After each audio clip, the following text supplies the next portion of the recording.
तो 14 फरवरी को Valentine day था और इस दिन कई लोगों को अपनी प्रेमिका या प्रेमी मिले होंगे और कई लोगों के दिल टूटे होंगे। तो इसी अवसर पर मैं एक दर्द सॉन्ग लेकर के आया हूँ आपके लिए।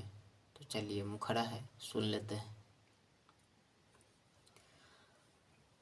कोई इजहार हम असरा लगा के,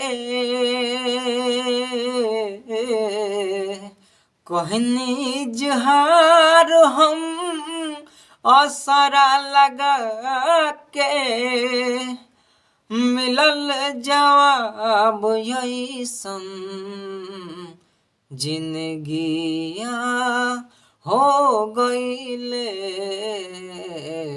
फेकल गुलाब जैसन जिंदगिया हो गईले,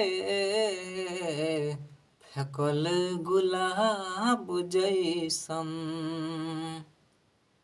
तो ये मुखड़ा था और ये गाना का म्यूजिक नया बनेगा। ये गाना हम पूरा कर रहे हैं। अगर आपको चाहिए पूरा गाना तो आप संपर्क करके कुछ फीस भरनी होगी, आप पूरा गाना लिखा सकते हैं। और हाँ, वैलेंटाइन डे ख़त्म कल ही हुआ है और आप इसको गाना चाहते हैं तो जल्दी जो है जल्दी आप पेमेंट करवा के गाना लिखवा लीजिए।